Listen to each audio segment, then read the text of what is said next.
Warning, this podcast contains spoilers. What's up, everyone, and welcome to the As Seen on TV podcast brought to you by tvcaptive.com for Pretty Little Liars season finale, season 4, episode 22, A's for Answers. I'm your host, Dom, and tonight, Noel and Melissa are back. The police are hot on Allison's tail. Allison reveals everything she knows. It's about fucking time. And Ezra takes a bullet for Arya. But first, let me introduce my co-host, Omikins. Hi.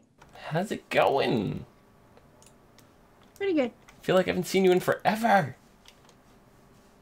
It's been a while. Has. Yeah. I'm glad you're feeling better. So, it's been a few weeks now since the finale actually aired.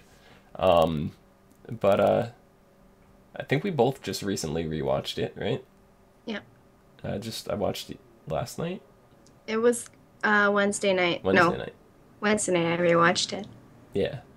So what did you think of it? Did it have the same impact the second time around as it did the first? Pretty much. I was underwhelmed. I mean, as the season progressed, I got more and more kind of annoyed by it because everybody was just doing stupid things and saying stupid things, and I was like, it feels really stupid. I just like the aspect of the show where the mystery is. That's about it. You could just have the mystery without the girls. I'd be okay.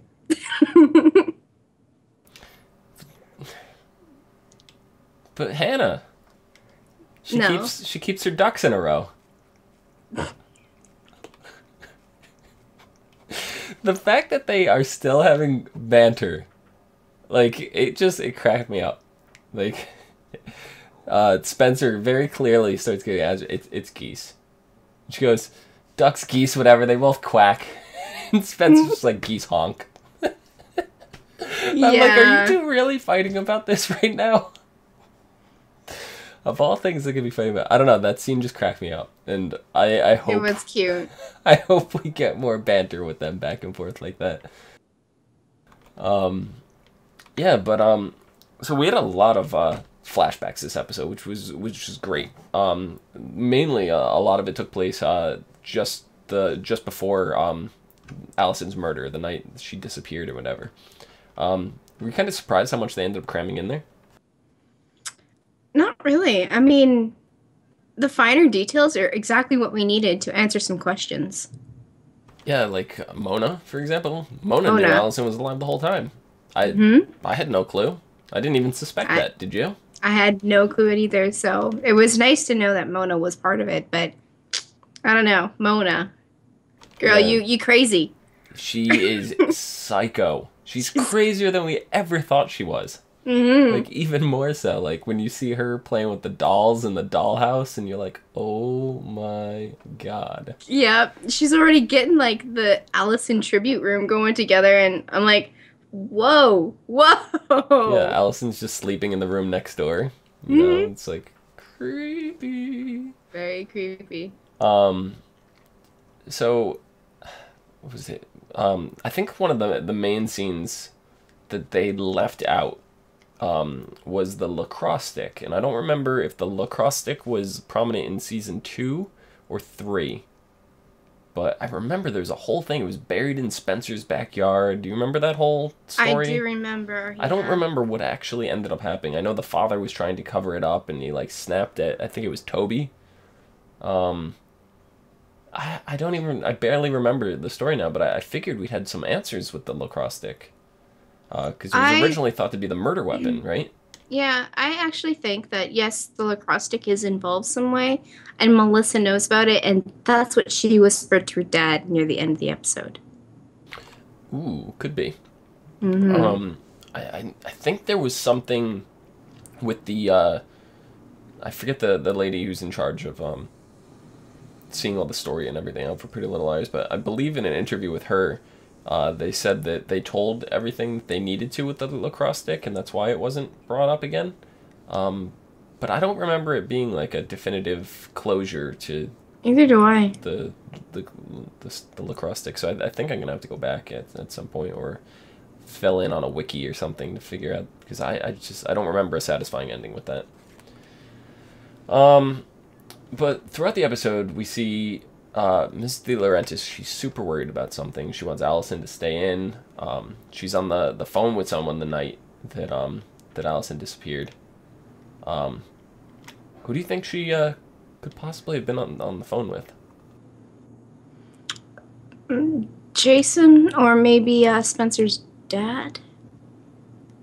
Yeah, Spencer's dad, Jason, would make sense. But I have a bigger theory, and I'll go into that later. Okay. We'll get into that at the end. But I'm pretty sure I have it nailed down. I think I know exactly what's going on. Okay. But like I said, we'll save this to the end because it's kind of a big thing, and it all ties together nicely. So Melissa seems to know a lot about the girl that was murdered. So like you said, you think it has something to do with the lacrosse stick. Maybe. But do you think Melissa's the one that murdered that girl? She's capable. She's definitely capable. I don't know. I can say she's capable. I just can't, answer that question, say who I think it is really, because it could be a lot of people. It could. We saw how angry she got With Ian. With Ian. In that flashback where Ian was in the hotel with Allison, but as Ian stated, she was the one that wanted the break. That's her fault. Yeah. Allison and Ian didn't do anything wrong. That's Melissa. Melissa just being psycho. So we definitely know she's capable, 100%.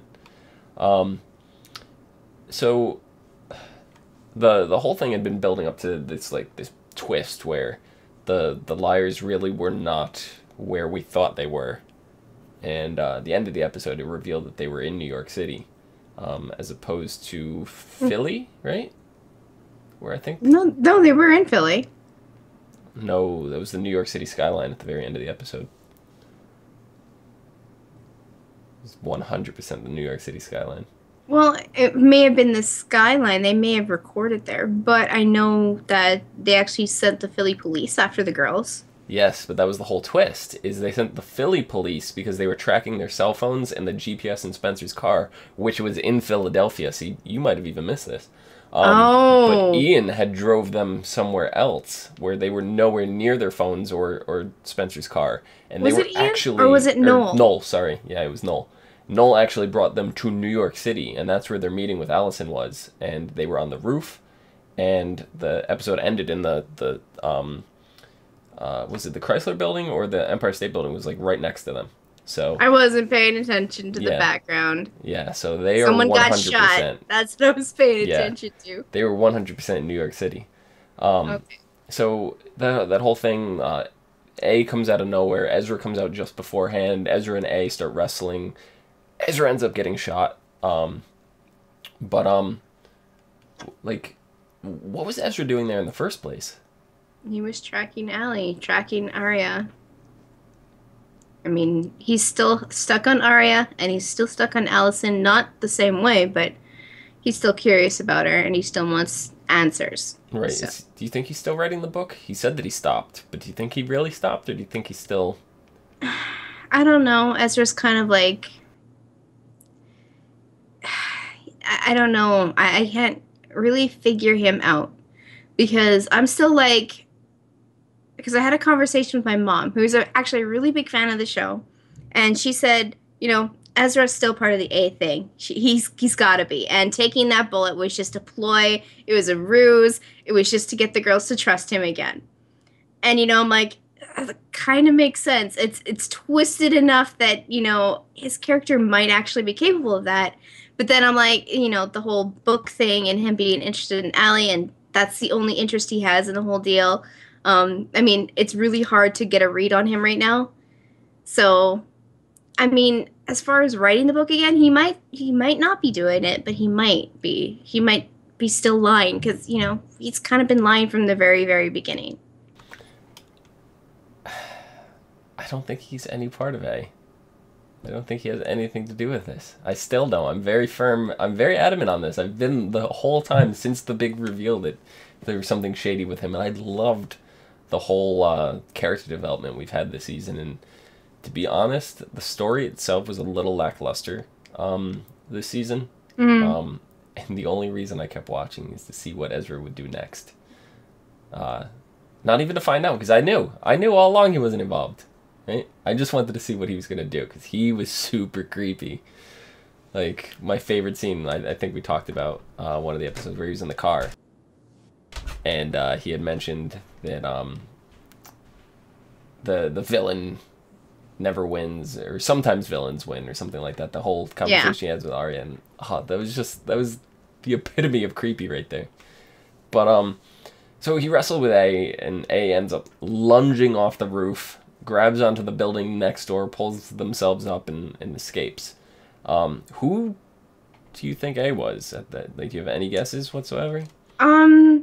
It's definitely a bigger, beefier character, one that's built. So we could rule Mona out? We can rule Mona out. The character that was playing A at that time was taller than Mona, and I'm pretty sure that even if they say it's their attention to detail in the show is actually pretty good, so that they would actually, if say A was Jason, kind of ridiculous, but I mean it seems ridiculous to me, but it could be. Ridiculous. It seems ridiculous, but I mean could be. Jason is bigger and more built than Mona, obviously. Mona's actually a pretty tiny girl. She is. So, I mean, when you see A jump to that other building, you see that she is a bigger person. Definitely not Mrs. De Laurentiis either. So, I think it narrows it down a little bit. I mean, you can probably say that that A character is male. Right. So, what about Ren? You think it could have been Ren? Ren, it's possible. I mean, he does have reason to be, vengeful. But I mean, I don't see him being involved from the very, very beginning. The obvious plant was the prescription for Spencer. So I think being so obvious that rules him out. Yeah, I think so too. I mean, he really, if A is one person, it can't be Ren. There's no tie back to him at all to when Allison went missing. Right. So that leaves us with Ian. I mean Ezra. His real name's Ian. I was going to ask if you think he's still alive, but there's already been some confirmed reports that he's being fitted for hospital gowns and stuff like that. So he will be playing a bigger role next season. So we could eliminate him dying. But yeah, is this the beginning of a redemption story between him and Arya? If he's still not, if he's not connected in any way, yes, there is redemption. Obviously, taking a bullet is a big thing for Arya. You could totally tell in her face that she was just ready to, jump him right there if she wasn't bawling. But, yeah, it obviously did do the right thing. Exactly what my mom thought, that it was there to get the girls to trust him again. Even if he was doing it out of the bottom of his heart, because he loves them and everything, he cares for them and he wants to protect them, it did do that. Definitely did. Definitely did. So then, two of the final scenes, we see Allison. What actually happened to her? We saw Allison get hit with the rock, but it was right in front of Mrs. De Laurentiis. Yeah. She was staring right at the person, so Mrs. D knows who it was. I mean, it is possible that the person who did it was in an A costume. So, could have seen the person, but not the actual person, Seen a person do it, but couldn't tell who it was. Yeah. But it seems like she is hiding something, and it seems really important that she's protecting that somebody. Yeah. Who would she possibly protect? Her children. So it's kind of leading toward Jason, huh? Yeah. What about the fact that, as we've spoken before in the books, Allison has a twin? That still hasn't come up, but it's not I mean, it might be such a family secret that even Allison wouldn't tell her friends. Could be. And Could be. maybe Allison doesn't have connection with this twin. Maybe she has no idea this twin exists. Maybe the twin is coming back and being like, "Bitch, Allison, this is my family. I know you don't know me, but I'm gonna kill you." Right. And if it wasn't one of her kids, Mona seems to be at the top of the list. Just because of the shady shit that went on that night. But why would Mrs. D protect Mona? Maybe Mona is Allison's adopted sister or something. Ooh. You know, maybe she's related in some way, and Mrs. D had more than one illegitimate child, like, you know. Ooh, what a whore. Oh. What a whore. Maybe Mona is Allison's twin, and just put her up for adoption, or, you know, put her on some chapel step or something. Who knows? Ooh, could be. Could be. So, Pretty Little Liars does not come back now until June 10th. Yes. Very, very close, actually. It is closer than it sounds. Yeah. It's, most shows we're waiting till, like, October. Mm-hmm. This one is less than, 2 months away? Yeah. So, yeah. Okay, so, for my theory. Okay. The actress who plays Allison has stated she does not have a twin. Now, see, this is where I could be like, well, she says that, but does she mean identical? Or does she mean fraternal? No, she said she does not have a twin, Okay. but someone else might. So I'll leave you with that. And we will discuss this. We will discuss this more immediately following. We're gonna do a next season podcast, so you can hear my full theory there. So, who the fuck else would have a twin? Dun dun dun. Oh yeah, where can you find you? You can find me at LadyVenom24 on Twitter, LadyVenom24. You can follow me down below at Phenomenon, Phenomedom. You can find us all on tvcaptive.com, as well as Seen on TV podcast on Facebook, Twitter, YouTube, Gmail, and G+. So, see you next episode. I'll tell you who it is right now. Do you want to know? You can tell me in like 10 minutes when I actually can, you know, read my mind properly after hearing that. I have no idea. Okay. I'll just tell you now. The person is